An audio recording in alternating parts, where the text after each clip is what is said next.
Well, what is happening, ladies and gentlemen of the internet? It is your boy, D-WIZZLE.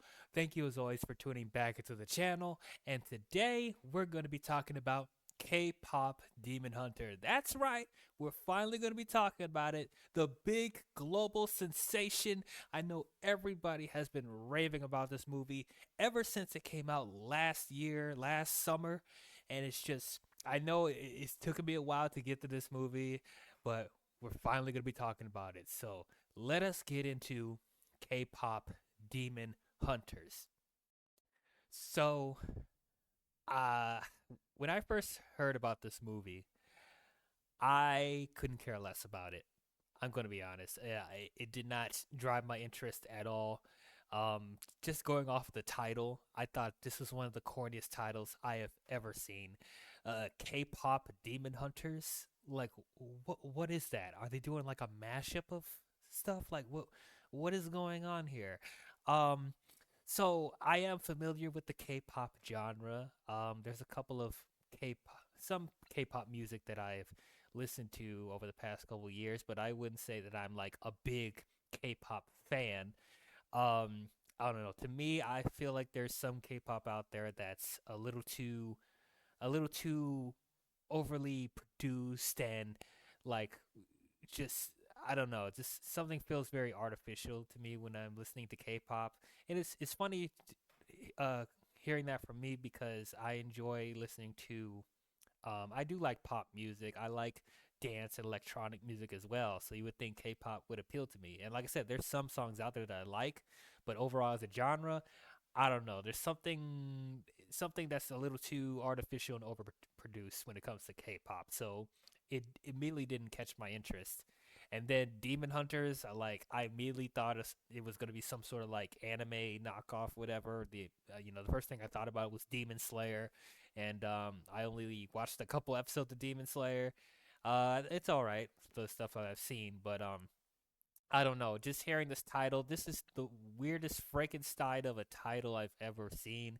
It feels like Sony was just making up whatever they want to. And this is coming from the same studio that made Spider-Man Into the Spider-Verse and Across the Spider-Verse. So it's like, I expect really good quality from them by now, but I'm looking at this like K-pop Demon Hunter. Like, what is this? So this was something that I was not interested in seeing, especially finding out that they were dumping it on Netflix. So that told me instantly that Sony didn't have a lot of confidence in this movie to give it a full theatrical release. So they're like, hey, Netflix, you want some extra content? We have this project here that we're not doing much. We don't think it's going to really do anything. So you can dump it on Netflix if you want. So that's what I thought about initially. So it took me a while to actually sit down and watch it because it just didn't appeal to me. As far as the animation, it looked very similar to Into the Spider Verse, which not necessarily a bad thing, but nothing really stood out to me. I didn't watch any trailers, by the way. Maybe I saw like one little thing on YouTube. I forget what it was. It was like um, clip or something, but I don't remember watching any trailers before watching this.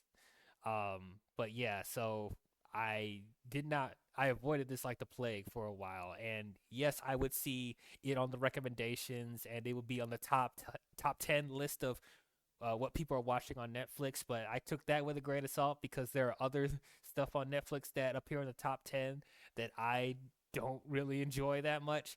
It's really just based on how many people are watching it, not so much what how the quality is. So I ignored that. But then the funniest thing happened. Uh, I keep hearing about what people's opinions about this movie. I hear people talking about it, and all I'm hearing is positive reviews. Like everyone that's watched this, I've heard that they really enjoyed it.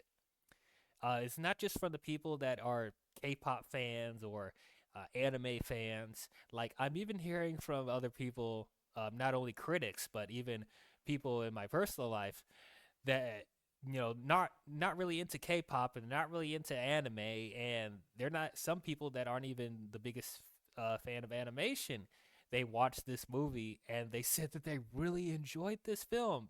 Like I barely hear anybody saying anything bad about the movie. Like for the most part, everyone is saying that they like this. And I'm like, is it really that good? Like K-pop Demon Hunters is the surprise hit of 2025? Okay. So I've heard enough positive buzz from everybody, so it piqued my curiosity. So I was like, you know what? Let me just sit down and let me see how good this movie actually is. Let me see how I feel about it. So I pulled it up on Netflix, and I gotta tell you, this movie is good. This movie's pretty good. It got me, man. I see the hype. I see the appeal. I was pleasantly surprised watching K-pop Demon Hunter. I did not expect how good this movie actually is. Had such a good time with this film. Um, Starting off with the animation, yeah, it still has that Spider Verse vibe, but it wasn't trying to completely copy from Spider Verse. It was its own thing.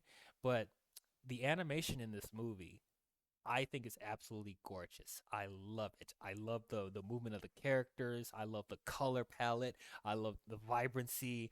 And when it came to the action set pieces and stuff like that, that was visually really cool.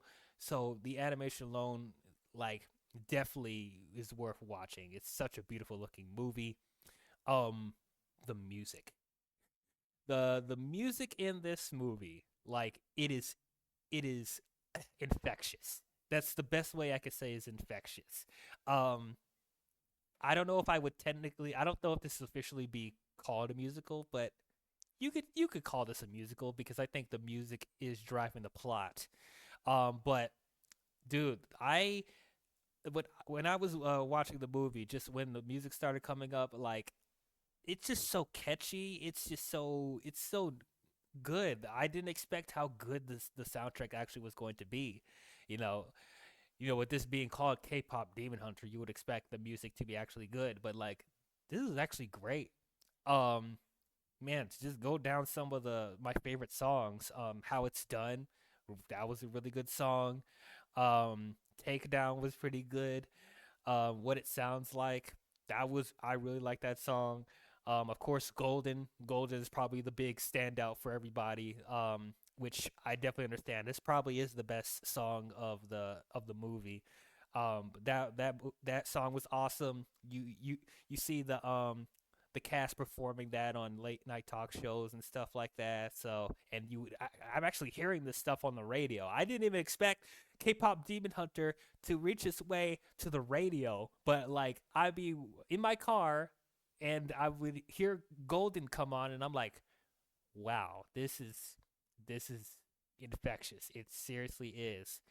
Um, my personal favorite song of the movie is Free. It's that romantic um pop ballad in the movie. It's a very underrated song, but that's probably my personal favorite song of the movie. I don't hear a lot of people talk about it as much as the other songs, but I really like that song as well. But yeah, just the soundtrack. I've been listening to the soundtrack nonstop ever since it came out. I'm still listening to it to this day. Um, and I gotta give shout outs to the because they got actual K-pop artists to do the songs in the movie. EJ, Audrey Nuna, and Rayami. I actually ended up going to listen to their own individual stuff, and their music is really good too. It actually makes me want to go back and listen to some more K-pop. Like, so I think the movie did its job as far as that. And also, I gotta say, if you actually look up the artists for this movie and you compare them to their animated counterparts, they look exactly like the characters in the movie. I don't think they actually voiced the characters, but they could have though. I think they got like separate actresses to voice the actual dialogue, but they did the music for it. They actually look like Rumi, Mira, and Zoe. It's like uncanny actually. If they ever decided to do live action versions of K-pop Demon Hunters, like they could actually do it. Not saying that they should. They should not. make this live action. They need to keep it animated because I think it works best as animated. So I don't want to give them any ideas. They're probably thinking about it. I think there was early reports that they were attempting to make a live action version, and I think that's been scrapped. Thank God, because like this is the perfect property for it to be an animation. Like it's able to do everything that it can do with the fantastical and the spectacle and the colors and the vibrancy. Like you can't get the same effect in live action. Like so I hope they keep this animated. But I was also surprised with the story. The story I was actually pretty engaged with. Now it's nothing super groundbreaking. Like there's plot points here that are familiar, but I always say, it's nothing wrong with being simple but effective. And that's what K-pop Demon Hunters does.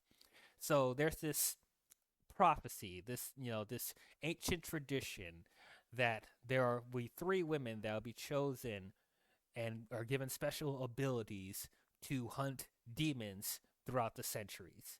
And and for current day, we follow Rumi, Mira, and Zoe, who are actually like K-pop stars. Like they're actually artists, but with their alter egos, they're actually demon hunters. So it's kind of like a superhero alter ego type of thing. So I kind of dig that actually. Um, but then finding out that the lead of the group, their group is called Huntrix, um, which is a pretty badass name in my opinion. Rumi, the leader of the group, actually finds out that she's half demon, and so she has to fight her her demon self and try to get herself back to normal. And while that's happening, you have this giant fire lord demon thing. Like he's literally just a big pit of fire that is like in the underworld that's commanding all the demons. This fire demon appoints this other demon named Genu, and he gets a bunch of other demons and creates a boy band to combat Huntrix. I think they're called the Saja Boys. So they're infiltrating, the K-pop scene, and they're going to infiltrate Huntrix and stop them while also being disguised as boy band. And so that's pretty much the conflict in the movie. And you know what? Even though the plot is rather simple, the concept of this movie I think is very unique because I haven't really seen anything like this before. Like I actually commend Sony for actually taking two very different properties and pushing them together, and like it's coherent, like it makes sense, it's interesting. Um that's probably the biggest strength of this movie is just the creativity of it. Um, and then I also really like the characters. I like Rumi, Mira, and Zoe. They all have really great chemistry together. They work very well off of each other. You could see them as a band, as a group, as best friends. They give me vibes of Powerpuff Girls mixed with Totally Spies. Um, mixed with a little Danny Phantom in there, which I kind of dig that actually. It's pretty cool. Mira's like the stoic, borderline emo of the group. Zoe's the bubbly, eccentric person of the group, and then Romi's the grounded one of the group, the leader. So it's very similar to Powerpuff Girls, but not completely copying them. And then I also even liked Genu in the movie, the one of the antagonists that this part of the Saja boys and is actually a demon. He has his own personal like agenda and motivation. Like he's helping the demons so he's able to get rid of the tragic memories that he has with losing his family. And so I thought that was very interesting. And then he eventually forms a bond with Rumi. So I actually really liked their chemistry together too, Rumi and Genu. Thought it was pretty good. I even liked the demon cat in this. Like the demon cat was pretty cool, and he had a couple of funny moments too. I'm sure that that demon cat is selling toys everywhere. It probably already has, but I like that cat, and even the little bird with the hat. That I thought that was cute. That was pretty cute. It didn't feel shoehorned in just to have like pet sidekicks or whatever. It actually felt like it fit with the world. So that was cute. Now I'm guessing after the success of this movie, Netflix and Sony actually knows what they have, and I think they already greenlit sequels to this, which they should. Do I think that they'll give the second movie more of a theatrical run, given that they see how big K-pop Demon Hunters is? I don't know. I don't think so. I think they'll still stand by their 17-day window in limited releases, which they really shouldn't, because this is a phenomena.